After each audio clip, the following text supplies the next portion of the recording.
무더운 여름이 올해 지속이 되는 것 같은데요. 그 가운데서도 하나님의 은혜 가운데 동행하는 우리의 삶이 되시기를 소원합니다. 성령 강림절을 통해서 교회가 탄생한 생일이다, 이렇게 교회의 탄생한 생일이다 이렇게 말씀드릴 수 있다면, 우리 광복절은 재건교회가 태동하고 탄생한 계기가 되었다 이렇게 말씀드릴 수 있죠. 그래서 재건교회에게 있어서 광복절은 특별한 의미가 있습니다. 왜냐하면 재건교회가 이 땅에 태어나게 되어지고 또 의미 있는 날이기 때문에 그렇습니다. 1945년 8월 17일 일제가 감옥에 갇혀 있던 독립투사들 그리고 신사참배 저항했던 목회자와 성도들을 죽이기로 결정한 날입니다. 그런데 전격적으로 이틀 전인 8월 15일 광복이 이루어지게 되고 추록 성도들이 그동안 배교했던 것을 회개하고 새롭게 출발하자고 이제 추록한 성도들이 우리나라 교회들에게 재건 운동을 이제 펼쳤던 그런 시기가 이제 도래하게 되는 것이죠. 그래서 이 광복절을 통해서 새롭게 우리 교회를 재건하자 이런 운동이 일어나게 되었고, 그러면서 재건 교회가 이 땅에 생겨지게 된 것입니다. 그래서 우리 재건교회는 역사적 의미를 가지게 되어 있습니다. 그래서 역사적 의미를 바르게 깨닫고 또 우리 민족교회가 가지고 있는 그런 문제점들도 우리가 인식하고 살아가야 할 필요가 우리 재건교회인이기 때문에 가지고 있어야 될 것이다 이렇게 생각을 합니다. 그래서 역사를 잊으면 안 된다 이렇게 말을 하죠. 왜 역사를 잊으면 안 됩니까? 역사는 반복되기 때문에 그렇고, 왜 역사가 반복됩니까? 죄가 새로운 죄로 창조되는 일이 없기 때문에 그렇습니다. 죄는 있던 죄 그대로 반복합니다. 아담이 지었던 죄 그대로 지금 반복하는 것이기 때문에 그렇습니다. 그래서 우리가 역사를 이제 이해하고 또 기억해야 하는 이유가 바로 거기에 있는 것입니다. 오늘 우리는 이 생명을 걸고 주님께 충성한 수진종들의 당시 역사적 상황을 알아야 하고, 목숨 바쳐 충성을 했던 이 선조들의 신앙을 오늘 이 시대에 본받아서 어떤 계승과 실천을 해야 될 것인가, 이 문제가 바로 우리 재건교인들이 이 시대에 감당해야 할 의무와 책임을 가지고 있는 것이죠. 1910년도에 한국이 일제에 의해서 강제로 병탄되었습니다. 병탄되었다는 말이 재물과 영토와 주권이 강제로 빼앗겼다는 의미가 있죠. 그 이후에 의병과 열사들이 항거와 독립운동을 하게 되었습니다. 조선 총독부를 세워서 강력한 무단 통치를 감행했고, 탄압과 또 민족 말살을 계획하였고, 그리고 이런 것들을 계획한 이유가 뭐냐면 민족적 저항의 기반을 없애기 위하였습니다. 당시 미국의 대통령 윌슨의 민족 자결주의 원칙이 발표되어서 한국도 민족의 독립을 호소하려고 노력을 하였습니다. 파리의 강화회의에 한인 대표를 참석시켜서 한국의 독립을 호소하려고 노력했습니다. 이 사람들을 파송하려고 했는데 이런 일을 일본이 고의로 은폐하고 방해하였습니다. 그래서 이 한국의 독립의 이런 염원과 운동을 동경에 있는 유학생들을 통해서 해외로부터 이 독립운동이 시작이 되었고, 1919년도 1월 6일에 조선 기독교 청년회관에서 민족 자결주의 원칙에 따라 한국의 독립을 선언하게 됩니다. 그래서 이 독립운동이라고 하는 것이 해외로부터 일어나게 되어지고, 그래서 조선 청년 독립단이 2월 8일 독립선언을 어디서 하게 되냐면 일본에 있는 동경에서 만세를 외치고 선언하게 됩니다. 이 일을 계기로 해서 우리나라에도 1919년 3.1운동이 일어나게 되어지고, 이 영향을 받아서 전 민족적 독립운동이 일어나게 되었습니다. 그래서 이 3.1운동에 우리 기독교가 깊숙이 개입해 있고, 또 민족의 독립을 위하여서 열심히 헌신했던 교회의 노력도 이 3.1운동 가운데 담겨져 있습니다. 이 3.1운동이 한 달 정도 진행이 되면서 전국적으로 번져가자 일본은 우리나라 곳곳에 그 군인을 배치하게 되어지고 무력으로 이것을 진압하게 되었습니다. 그런데 이 3.1 운동이 그냥 끝나는 것이 아니라 3.1 운동을 기점으로 해서 무엇이 생겨지게 되느냐 하면 우리나라에 임시정부가 수립이 되어지게 됩니다.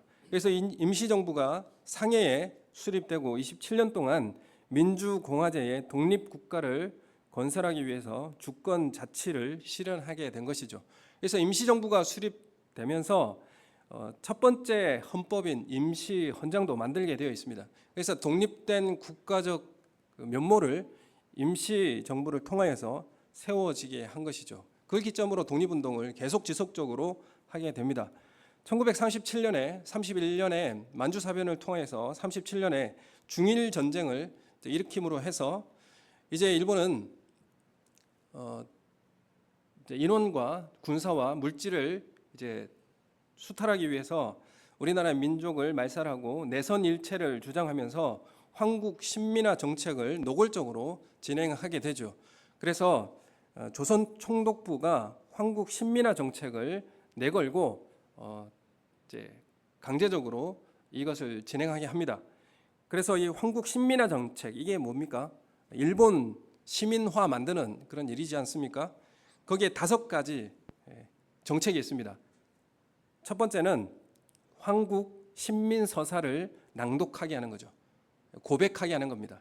두 번째는 신사참배가 있습니다. 세 번째는 동방요배를 하게 합니다. 네 번째는 정오묵도를 하게 합니다. 다섯 번째는 국기 배례를 하게 하죠. 이것을 통해서 황국 신민화 정책을 하게 되죠. 첫 번째로 그 중에 황국 신민서사라고 하는 이 고백하게 하고 서약하게 하는 게 있어요. 아동용으로 만들어진 게 있고 성인용으로 만들어진 게 있는데 아동용으로 만들어진 것을 제가 한번 읽어드리겠습니다. 첫 번째, 우리는 대일본 제국의 신민입니다. 2. 우리는 마음을 합하여 천황폐하에게 충의를 다합니다. 3. 우리는 인고단련하여 이 말이 괴로움을 참고 견뎌여서 훌륭하고 강한 국민이 되겠습니다. 나는 이 서사를 제창하고 다짐하게 합니다. 이 학교마다 하게 했고 또 교회에도 이 황국 신민서사를 고백하고 서약하게 한 것이죠. 그래서 몸과 마음을 천황에게 바치겠다라는 이 다짐을 하게 합니다. 두 번째로 신사참배가 있죠. 신사참배는 죽은 천황의 선조와 살아있는 천황도 신격화해서 정신적 지배와 식민 지배를 이 신사참배를 통해서 하겠다. 그런 의도가 여기에 담겨져 있는 것입니다. 그래서 곳곳에 신사를 만들어서 참배하게 한 것이죠. 그래서 차를 타고 가다가도 신사를 지나가게 되면 멈추고 절하는 일을 하게 했습니다. 그래서 기독교인들은 그 정차되기 전에 그곳을 지나가기 전에 미리 내려서 걸어갔다라는 그런 이야기도 있습니다. 세 번째는 동방요배입니다. 동방요배는 무엇이냐면 동쪽을 향해서 절하는 것이죠. 동쪽은 누가 살고 있습니까? 일본의 왕이 살고 있는 동쪽을 향해서 절하는 의식입니다. 이것은 천황을 이제 절하고 그리고 경배하는 그런 의미가 담겨져 있죠. 그래서 이것을 다른 이제 종교 지도자들이 종교적 행위가 아니고 국가 의식이다라고 이렇게 받아들이기도 했습니다. 또 네 번째는 정오묵도가 있습니다. 정오묵도라는 것은 낮 12시에 사이렌이 울리면 전몰용사에 대해서 고개 숙여 기도하는 것입니다. 그래서 우리가 예배 전에도 묵도하겠습니다 이렇게 할 때 이 묵도의 사용이 올바른가 이런 문제도 한번 생각을 해보게 되죠. 침묵기도, 이런 묵상기도 이런 의미로 또 한번 변형해 볼 필요 있다 이렇게 생각합니다. 또 다섯 번째는 국기 배례가 있죠. 국기 배례는 일본의 그 국기를 개양해서 거기에 90도로 절하는 것을 의미합니다. 국기 배례라고 하는 것이죠. 이런 것들을 통해서 황국 신민화 정책을 강요하고 이뤄가려고 했습니다. 그래서 예배가 시작되기 전에 어떻게 하느냐 하면 일장기를 걸어놓고요. 신사도 마련해놓고 예배 전에 국기를 개양해서 일장기 앞에 90도 절을 합니다. 그리고 동방요배하고요. 동쪽에 있는 천황에게 절을 하고요. 그리고 기미가요를 부릅니다. 일본 국가를 부르게 되죠. 그리고 황국 신민서사를 암송하는 것입니다. 이게 사도신경하고 의미가 똑같은 거죠. 어떻게 이렇게 하고 예배를 드릴 수가 있겠습니까? 그렇죠. 그러니까 이런 것들을 첫 번째는 기독교 이제 학교를 이런 것들을 들여오게 만들고 다 절하게 만들었고, 또한 이제 기독교를 탄압하게 한 것이죠. 자, 이런 일들이 일어나게 되었고, 이 국기 배례라는 것들을 통하여서 태극기를 몰래 그리고 만드는, 이것이 사실 이 태극기를 소유하는 것 자체가 우리나라의 그 자체의 어떤 독립의 의미가 가지게 된 것이었습니다. 그래서 이 장로교가 마지막까지 신사참배 반대하고 2000여 명의 지도자가 투옥되고 주기철 목사님 이하 50여 명이 순교하였고 200여 교회가 폐쇄되었습니다. 신사 불참배자들을 색출하기 위해서 교회 지도자 전원에게 질문합니다. 지나가다가 만나면 이런 질문을 하는 거예요. 로마 시대에 그리스도인들을 색출하기 위해서 황제가 신이냐, 그리스도가 신이냐, 이렇게 질문을 한 것과 마찬가지입니다. 무작위로 검문을 하는 것이죠. 일제시대 때에도 검문을 합니다. 색출하기 위해서. 신사 참배가 국민의식이냐, 종교의식이냐, 이런 질문을 하죠. 두 번째, 천조 대신이 높으냐, 그리스도가 높으냐, 이 질문을 합니다. 국가가 첫째냐, 종교가 첫째냐, 답을 잘 못하거나 확실히 대답하지 못하면 가차없이 투옥시켰습니다. 이런 일들이 그 일제강점기 때에 우리나라에 일어났던 일이고, 또 우리의 종교와 우리의 신앙과 또 우리의 민족의 정통성을 말살하기 위해서 치밀하게 조직화하고 또 회오 정책을 통하여서 교회를 흔들었습니다. 1945년 비로소 8월 15일 철장을 열고 우상이 무너졌던 교회를 다시 재건하자는 운동을 하게 되었고, 그때 재건교회가 태동하게 된 것입니다. 여러분, 우상이라고 하는 것이 무엇입니까? 하나님을 사랑하지 않고 만몬을 사랑하여 안녕을 확보하고 살려고 하는 것이 사실 우상입니다. 하나님 사랑보다 우상을 더 사랑하는 것, 그게 바로 우상 숭배인 것이죠. 일본 문화 통치 때에 사실은 일본이 우리나라를 도와주겠다면서 많은 문화적 정책을 가지고 많은 이제 교육도 시키고 그런 병참 기지를 만들어 냈습니다. 문화적 그런 이제 시설도 우리에게 확충해 줬고요. 또한 교회에 지원금을 이렇게 이제 주면서 교회에 유지를 하게 하였고, 또 이런 것들을 통하여서 교회가 그 재정적 지원이나 그 비호 아래서 교회가 안정적으로 성장하게 한 것입니다.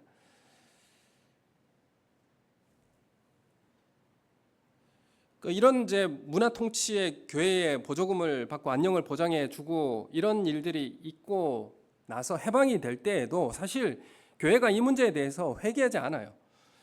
이런 문제를 회개하지 않습니다. 왜 회개하지 않을까? 사실 계시록 18장 22절 이하에 보면 거대하고 화려한 바벨론이 한순간에 흔적도 없이 사라지고 무너지게 됩니다. 멸망하게 됩니다. 그런데 그 바벨론에 부역했던, 목격했던 그 사람들은 놀라서 자신들도 멸망할까 봐 두려워서 멀리 서서 바라보고 있지만, 그들의 특징이 뭐냐면 회개하지 않는다는 거예요. 그 바벨론에 무너지는 것을 바라보면서도 회개하지 않는다는 겁니다. 이게 배도자의 그 모습을 그려내고 있는 것입니다. 완고해진 죄악의 경우들이 이러한 유형들을 따라가게 되는 것입니다. 여전히 바벨론 번영의 이전의 시대를 갈망하고 그것을 추구하게 되는 것이죠. 우리는 우리의 역사를 제대로 평가하고 그리고 그 힘으로 새로운 미래를 창조하는 일을 우리는 오늘 이 시대에 해야 하는 것입니다. 이것이 우리의 역사적 책임이요, 또한 하나님께서 이 시대를 우리에게 맡기신 이유입니다. 그리고 재건교회가 이 땅에 존재하게 하는 하나님의 뜻이라 이렇게 말씀드릴 수 있습니다. 여러분, 이 시대에 우리가 그러면 무엇을 분명히 알고 깨달아야 할 것인가? 복음에 대한 두 가지 측면이 있습니다. 복음이 무엇인가? 구원이 무엇인가? 이 땅에 그리스도인들이 해야 할 일이 무엇인가? 교회가 이 땅에 해야 될 일이 무엇인가를 이 시대에 분명히 찾아내야 하고요. 그리고 그걸 실천해야 하는 것이죠. 오늘 말씀을 읽었던 로마서 10장 9절 10절의 말씀을 우리 너무나 잘 알고 있습니다. 입으로 예수를 주로 시인하고 또 그를 죽은 자 가운데서 살리신 것을 마음에 믿으면 구원을 받으리라, 이렇게 말씀하고 있습니다. 여러분, 우리의 구원관이 어떻게 형성되어 있고 또 어떤 삶을 살아가는가, 이것이 굉장히 중요한 의미가 담겨져 있죠. 하나님께서 예수 그리스도를 죽은 자 가운데서 살리는 것을 마음 깊이, 심장 깊은 곳에서 믿으면 구원을 받습니다. 여러분, 그것을 우리의 마음속에 깊숙이 믿지 않습니까? 심장 깊이 뜨겁게 믿지 않습니까? 여러분, 이것을 사변적과 관념과 생각으로만 하는 것이 아니라 이어지는 두 번째, 내 입으로 이것을 주 되심을, 예수님이 주 되심을 시인하며 사는 삶을 살아야 합니다. 여러분, 우리의 마음속 깊이 이것을 믿고 받아들이는 것, 이게 필요하죠. 또한 이것을 통하여서 예수 그리스도가 주 되심을 선언하고 시인하는 삶을 살아야 한다는 것입니다. 여러분, 이것이 구원받은 백성들이 살아야 할 삶의 모습이라는 것이죠. 그래서 이 주라고 하는, 예수 그리스도를 주라고 시인하는 것, 이게 어떤 의미가 있는가 하면 하나님의 통치권을, 하나님 아버지의 이름을 누구에게 주었냐면 예수님에게 주셨다, 이 말입니다. 그러니까 하나님적 통치를 예수님을 통하여서 이양하여 예수님의 통치를 이제 이어받고 하나님적 통치를, 아버지 하나님의 통치를 하신다는 의미가 바로 여기에 담겨 있는 것이죠. 주라는 게 뭡니까? 아도나이라는 게 하나님의 이름이지 않습니까? 그 주라는 칭호를 예수님에게 부여해서 통치하게 하시겠다, 그런 의미가 담겨 있는 것이죠. 그래서 그 주라는 이 칭호를 예수님께 상속하여 통치하게 하신다는 것입니다. 그렇다면 부활하신 예수님은 하늘에 올라가셔서, 부활하셔서 그냥 우리를 지켜보고 있는 것이 아니라 지금 현재 이 우주를 통치권을 가지고 지금도 우리를 다스리신다는 분이 바로 예수 그리스도이시다는 것입니다. 그 분을, 지금도 우리를 통치하고 다스리신다는 그 예수님을 주로 고백한다, 이런 의미가 있는 것이죠. 그래서 입으로 예수님의 주 되심을 시인하는 삶, 이 삶이 우리 가운데 맡겨진 책임이 있는 것입니다. 그래서 골로새서 1장 13절 14절 말씀을 우리 함께 읽어보겠습니다. 골로새서 1장 13절 14절 말씀, 시작. 그가 우리를 흑암의 권세에서 건져내서 그의 사랑의 아들의 나라로 옮기셨으니 그 아들 안에서 우리가 속량 곧 죄사함을 얻었도다. 아멘. 여기 그 아들 안에서, 예수 그리스도이지 않습니까? 아들이라고 부르는 것은 상속에 대한 의미가 담겨 있습니다. 하나님의 통치를 상속받아 다스리고 심판하실 분, 그런 의미가 있죠. 그 예수 그리스도 안에서 우리가 죄사함을 얻고 구원을 얻었다, 이 말을 13절에는 어떻게 표현하고 있냐면 흑암의 사탄의 권세에서, 사탄의 통치에서 옮겨서 어디로 옮겼다는 겁니까? 하나님 나라로 옮기셨다. 사탄의 통치에서 벗어나게 하여 하나님의 통치의 가운데 들어오게 하셨다. 이걸 구원이라고 말씀하시는 겁니다. 그래서 우리는, 구원받은 하나님의 성도는 사탄의 통치에서 벗어나서 누구의 통치를 받아야 되는 겁니까? 예수 그리스도의 통치됨을 받아야 되는 것이고 하나님의 통치에 순종해야 된다는 것이죠. 그래서 우리가 예수 그리스도를 주로 시인한다, 입으로 시인한다라는 말은 예수님께서 우리의 다스리는 이 삶을 통해 형태화 만들어내고 실천해야 된다는 의미가 여기에 담겨 있는 것입니다. 사탄의 통치에 벗어나서 하나님의 통치에 순종한다, 그런 의미가 여기에 담겨 있는 것이죠. 하나님의 통치를 반대하는 것이 우상 숭배입니다. 우상 숭배는 대표적으로 만몬 숭배, 즉 돈, 권력, 힘, 쾌락을 최고의 가치로 추구하는 것이죠. 그것을 통하여서 나의 안녕과 나의 미래를 보장받겠다라는 그 의미가 담겨 있는 것입니다. 그래서 이런 것들은 뭘 추구하게 하느냐면 개인주의적 그리고 이기적 욕망을 부추기는 일들을 하게 합니다. 돈과 힘을 축적하여 안정과 쾌락을 사랑하지 말고 하나님 사랑, 이웃 사랑의 이중 계명에 순종할 것을 요구합니다. 이게 하나님 나라의 두 가지 축이지 않습니까? 하나님의 통치를 요구하는 것입니다. 하나님의 통치는 무엇을 가져오게 됩니까? 이웃을 유익하게 합니다. 만몬의 숭배는요, 개인주의와 이기적 욕망을 부추기는 일을 하게 됩니다. 돈이 권력을 가져다 주는 것처럼 느끼게 만드는 것이죠. 돈을 가지면 내가 힘이 생기고 권력을 가지는 것처럼 느끼게 됩니다. 돈은 사람에게 유사한 전능함을 주는 것이죠. 돈이 있으면 어떤 사람의 시간도 내가 살 수 있고요, 내가 원하는 일을 하게 만들 수도 있습니다. 내 의지를 그에게 부과해서 시킬 수도 있는 것이죠. 그래서 내가 전능한 존재처럼 느끼게 만드는 것이 바로 돈입니다. 이 돈을 가지면 내가 전능한 존재처럼 만들어지게 느끼게 되는 것이죠. 그래서 돈이 많으면 함부로 해도 된다고 생각하는 것입니다. 자신이 우상이 되는 거죠. 자신을 사랑하는 게 되는 것이고 자신을 높이는 일이 되는 것입니다. 그래서 우리는 이 가치 판단과 선택의 순간마다 사탄의 통치에 맞서서 성령의 하나님의 순종하여 통치가 이루어지도록 우리는 그 삶을 살아가야 하는 것입니다. 성령 안에서 행하고 하나님의 통치에 순종할 수 있는 삶을 살아야 하는 것이죠. 하나님의 통치인 이 하나님 사랑, 이웃 사랑을 실천하면 어떤 현상이 일어납니까?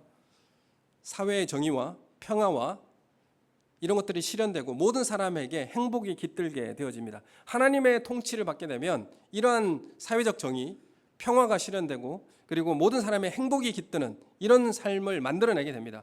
만몬과 우상 숭배는 개인주의와 이기적 욕망을 부추기는 경쟁과 또한 갈등과 폭력을 양산해내는 일을 하게 되는 것이죠. 로마서 14장 17절 말씀 우리 함께 같이 읽겠습니다.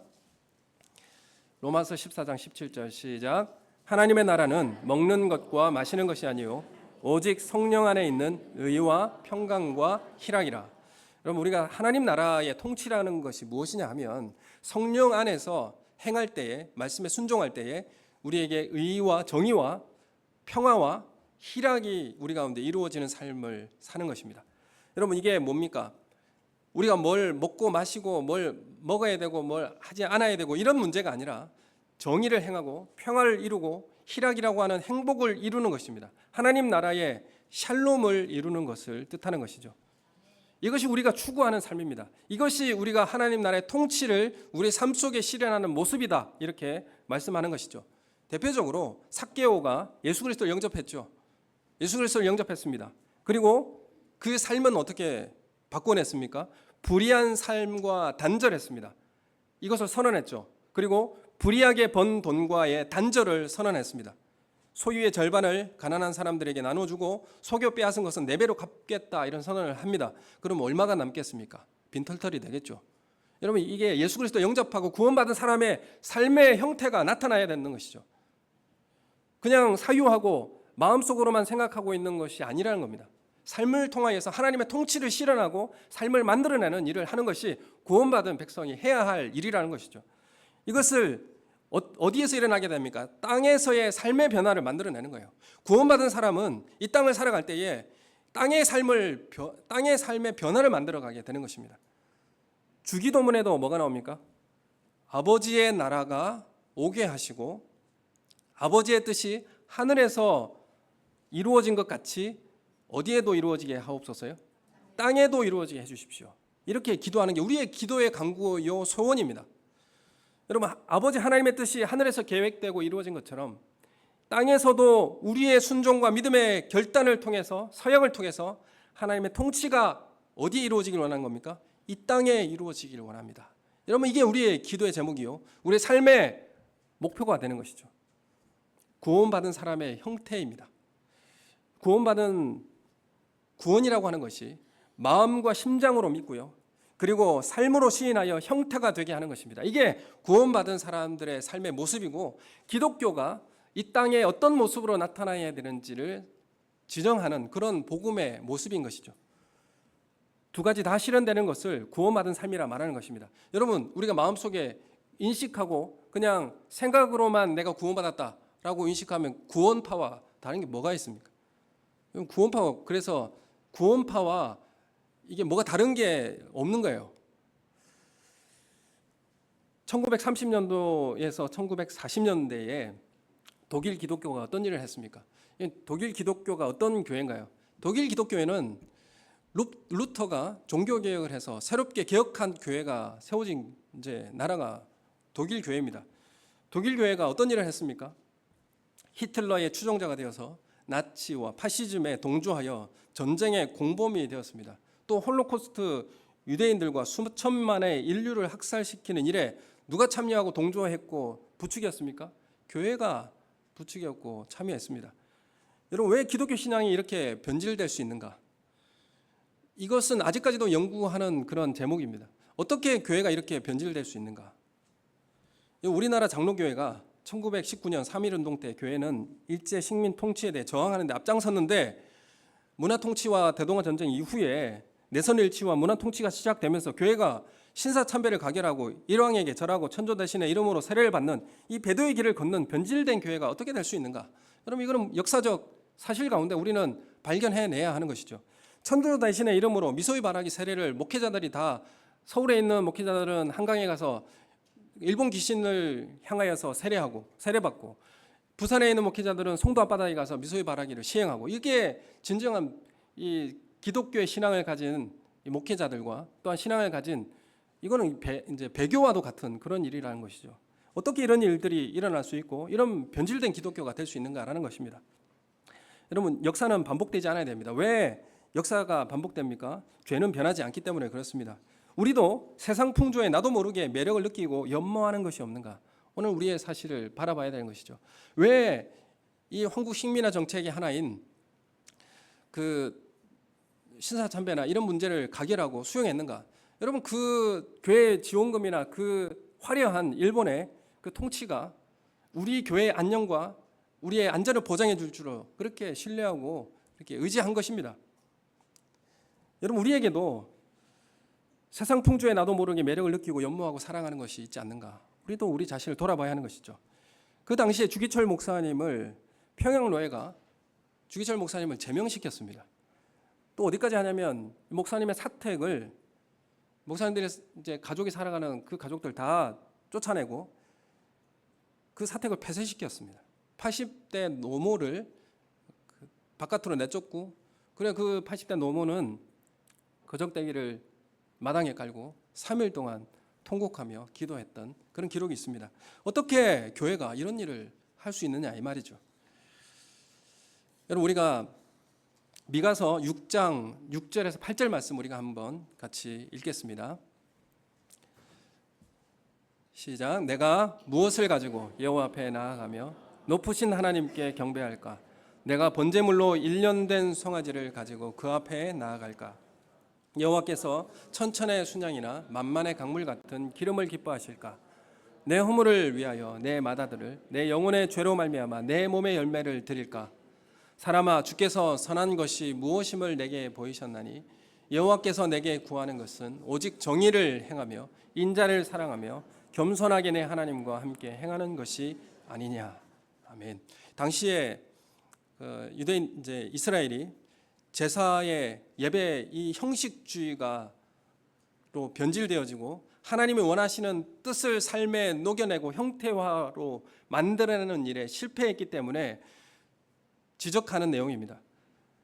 내가 예배드리고 내가 하나님 앞 교회 봉사하고 헌신하고 헌금 내고 이게 무슨 의미가 있느냐는 것입니다. 그것이 형식주의로 변질되고 화석화로 굳어져서 실제로 하나님의 뜻인 그 뜻을 삶에 녹여내지도 못하고 삶의 형태로 만들어내지 못한다면 뭐가 하나님 앞에 진정한 예배요, 헌금이요, 헌신이라는 것이냐는 겁니다. 예배를 드리는 이유는 우리 구원에 대한 감사와 찬양, 그리고 하나님의 통치를 받아 삶의 그 뜻에 순종하는 능력을 공급받아서 형태로 만드는 것입니다. 여러분, 우리가 예배를 드리는 것은 하나님께 능력을 공급받아서 이 땅을 하나님의 통치하는 그 자리로 삶의 형태를 만들어내는 그 동력을 얻기 위해서 예배를 드리는 것이고요, 하나님의 능력을 공급받는 것입니다. 복음에는 이 하나님의 능력이 있습니다. 예배하고 자신의 모습을 자신의 한 몸 정결하게 가꾸는 그런 일을 하는 것, 경건을 쉽게 하는 방식은 당시 율법대로 한다면 신앙생활을 안식일 철저하게 지키기, 율법에 금한 음식 안 먹기, 부정한 곳 안 가기, 죄인들과 함께 있거나 어울리지 않는 것, 뭐 이런 것들을 자신이 경건 생활로 철저히 지키려고 했습니다. 자신의 몸이나 몸을 정결하게 가꾸는 일에만 몰두하고 집착하는 이유가 뭐겠습니까? 이런 일에만 집착하는 이유가 뭐겠습니까? 사회에서 정의를 행하고 사람을 사랑하고 긍휼을 베풀고 이웃을 사랑하고 약자를 배려하고 이런 일들은 뭘 감안해야 되는 것입니까? 내 권리를 포기해야 되고요, 양보하는 일이 있어야 되고 자존심 상하는 일, 손해보는 일을 감당해야 이 일을 할 수 있는 것입니다. 안식일, 음식법, 부정한 것, 멀리하는 것, 이것을 굉장히 철저히 지키려고 하는 이유가 뭡니까? 나 혼자 구원받고 나만 평강 누리고 나만 기쁨을 간직하려고 하는 것. 여러분, 이건 소극적 경건주의입니다. 소극적 경건주의. 이것을 지적하고 있는 거예요. 하나님의 통치와 구원의 복음의 역사는 어떻게 나타나야 되는가? 소극적 경건주의로 나타나는 것을 주님 원하지 않으십니다. 이게 하나님의 뜻이 아니라는 것이죠. 적극적으로 하나님의 법을 실천하고 하나님의 통치가 나타나도록 실현하게 만드는 것이 하나님의 뜻이에요. 여러분, 산상수훈에 예수님께서 뭐라고 말씀하십니까? 오리를 가자고 하면 십리를 가자는 것이죠. 오른뺨을 맞으면 왼뺨 돌려대라는 것이죠. 이게 뭡니까? 적극적으로 실현하는 겁니다. 소극적으로 하는 그런 방식이 아니라 과감하게 적극적으로 하나님의 통치를 이 땅에 실현하게 만들어라. 이 의미입니다. 여러분, 하나님의 통치인 정의와 사람을 사랑하고 긍휼을 베푸는 것은 손해가 따르는 일입니다. 그리고 내 권리를 양보해야 되는 일이 발생하게 됩니다. 그렇기 때문에 이것을 하기 싫으니까 소극적으로 내 자신만을, 내 안위만을 위해서 소극적 경건주의에 빠지게 되는 것이죠. 여러분, 세계 평화를 부르짖고 세계 선교를 부르짖고 조국의 사랑을 외치는 사람들이 사실은 내 옆에 있는 한 사람 사랑하고 그 사람 평화로 대하는 일에 얼마나 소홀한지 모릅니다. 여러분, 우리에게 요구하는 가치와 삶이 무엇일까요? 복음의 진정한 가치의 모습은 무엇일까요? 기독교가, 교회가 가져야 할 참된 의미와 삶은 무엇일까요? 여러분, 고민해 보십니까? 여러분, 교회가 하나님의 뜻과 하나님의 통치가 어떻게 전달되도록 해야 됩니까? 이사야서에 나오는 여호와의 종, 여호와의 일꾼, 그건 예수 그리스도의 제자와 마찬가지입니다. 하나님의 통치를 우리의 삶 속에 가져와야 할 하나님의 종들, 하나님의 일꾼들, 이렇게 부르고 있는 것입니다. 그래서 하나님의 통치를 우리의 삶의 가치에 녹여서 행하는 삶을 살아야 한다는 것입니다. 예수님 시대에 유대인들이 책망받은 이유가 뭡니까?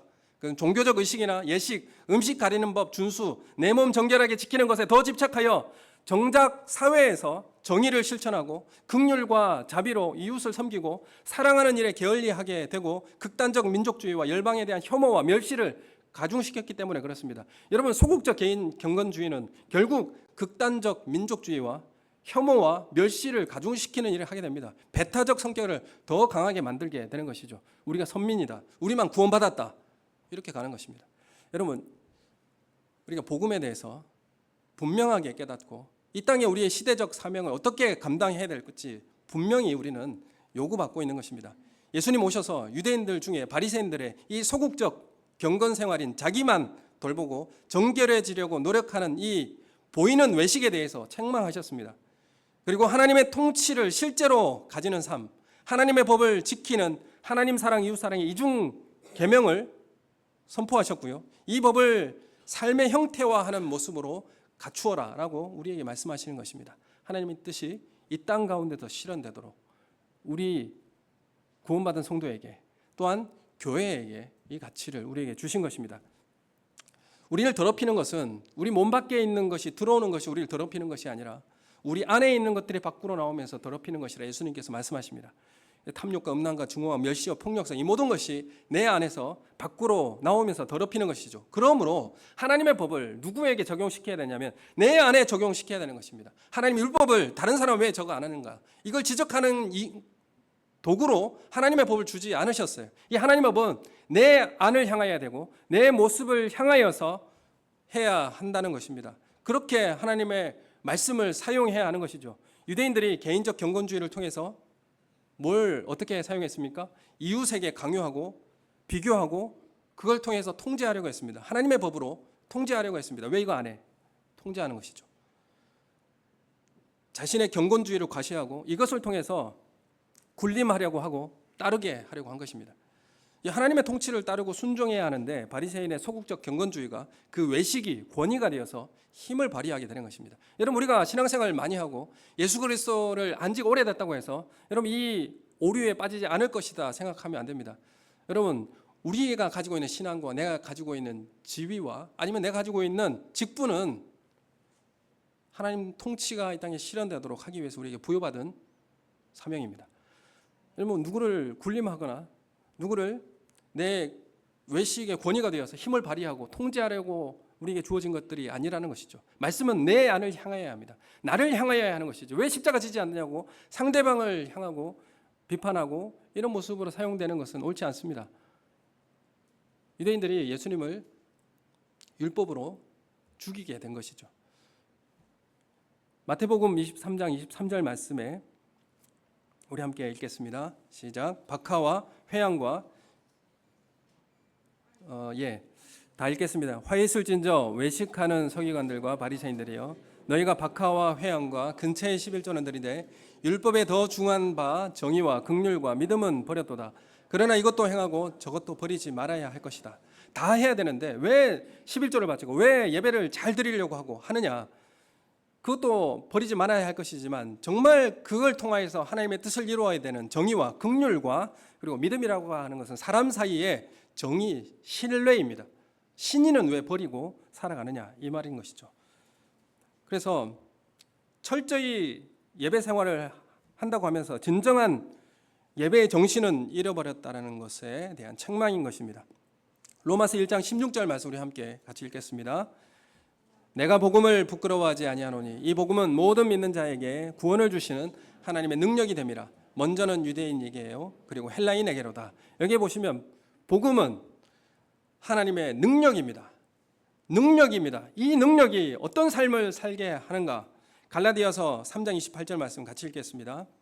시작. 너희는 유대인이나 헬라인이나 종이나 자유인이나 남자나 여자나 다 그리스도 예수 안에서 하나이니라. 아멘. 여러분, 이 복음의 하나님의 능력이 나타나서 어떤 일을 만들어내게 되는 것입니까? 유대인과 헬라인, 이 나눔이 없어지게 되고 종과 자유인의 나누어짐, 남자와 여자의 나누어짐도 없고 평등한 모습, 불의와 차별이 해소되게 만드는 것이 바로 복음의 능력이다, 이렇게 말씀합니다. 복음의 하나님의 능력이 나타나서 이런 일들을 만들어내게 하는 것입니다.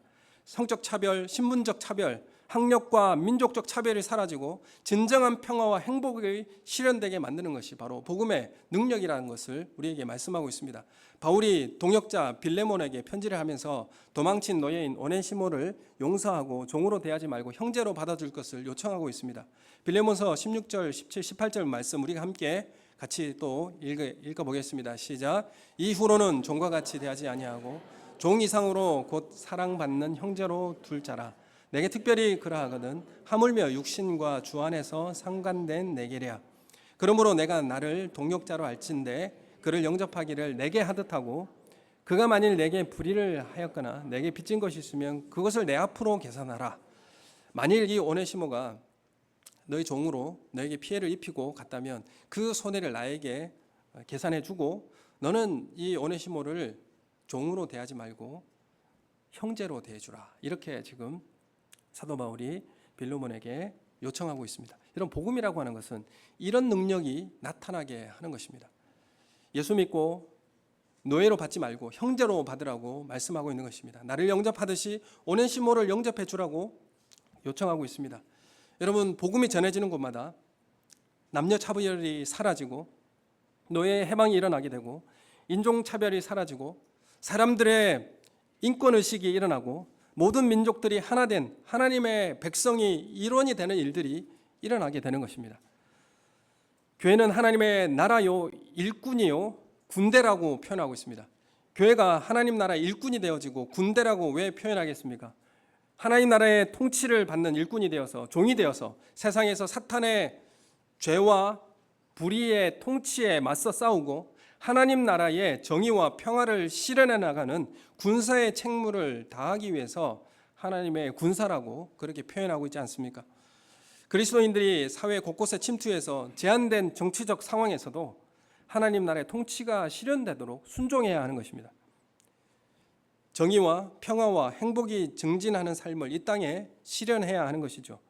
그리스도인 법조인이나 정치인이나 회사의 CEO나 교사나 공무원이나 일용직에 근무하는 사람들이나 가정의 주부들까지 모두 다 자신의 삶의 영역이 반목과 차별과 갈등이 해소되어지고 정의가 실현되어지고 약자가 보호받고 긍휼이 작동되고 사람을 사랑하는 자리로 만들어서 하나님의 뜻이 하나님의 통치가 이루어지도록 살아가는 것이 복음의 능력이고요. 우리 그 구원받은 하나님의 백성들이 해야 할 삶을 형태화 만들어내야 할 우리 사명이라는 것을 우리에게 말씀하고 있는 것입니다. 예수님은 나의 죄를 대속해서 나를 의롭게 하셨습니다. 죄인이라고 하는 굴레를 벗겨버리시고 우리를 의롭다라고 칭해 주셨습니다. 우리가 그 예수를 그리스도이심을 마음속 깊이 뜨거운 심장으로 고백하고 단지 이 관념에만 머무는 것이 아니라 내 삶의 주 되심을 선언하며 하나님의 통치를 이 땅에 만들어내고 형태화해내는 것이 바로 우리가 해야 될 일이고 교회가 해야 될 일이라는 것입니다. 여러분, 얼마나 교회가 반목과 갈등을 조장하고 또한 사회에 이런 많은 행복을 만들어내는 일에 기독교가 감당하고 있는가? 평화를 만들어내는 일에 감당하고 있는가? 정의를 실현하는 일에 감당하고 있는가? 우리 삶을 돌아봐야 할 필요가 있지 않겠습니까? 이것이 믿음의 서약인 것이죠. 우리의 구원이 무엇이고 우리가 생명 얻었다라는 것이 무엇인지를 서약하며 살아가는 삶의 모습이라는 것입니다. 그리고 이 시대에 그리스도인들이 다시 해야 할 일이고 죽기를 각오한 선조들의 영적 야성을 다시 되찾는 그 믿음의 삶을 살아야 하는 이유가 또한 바로 여기에 있는 것입니다. 이런 삶을 만들어내기 위해서 우리의 선조들의 목숨 주는 사랑에 이 믿음의 야성을 우리가 다시 본받아서 실천해야 하는 삶을 재건교회가 가져야 되지 않겠습니까? 여러분, 이 삶을 우리 교회가 모범을 보이고 또 하나님 나라의 통치를 앞당기는 일에 헌신해야 되지 않겠습니까? 여러분, 이런 선조들의 믿음의 야성을 우리가 다시 이 땅에 삶의 형태를 만들어내고 우상에 절하지 않고 하나님만을 섬기며 하나님의 통치를 이 땅에 가져오는, 만인들에게 정의와 평화를 주고 많은 사람들의 행복을 깃들게 만드는 그런 우리 구원받은 성도들의 책무와 사명, 우리의 교회의 사명들이 이 땅에 실현되기를 예수님의 이름으로 축원합니다. 여러분, 광복절에 또한 우리가 우리의 역사를 돌아보면서 왜 기독교가 변절되어지고 그런 모습으로 갈 수밖에 없는가? 소극적 경건주의를 벗어나서 많은 사람들에게 행복과 정의와 사랑과 평화를 끼칠 수 있고 그런 영향력, 하나님의 통치를 깃들게 만들 수 있는 그런 교회로, 그런 우리 그리스도인으로 다시 새롭게 되어진 은혜가 있기를 예수님의 이름으로 축원합니다. 우리 함께 기도하겠습니다.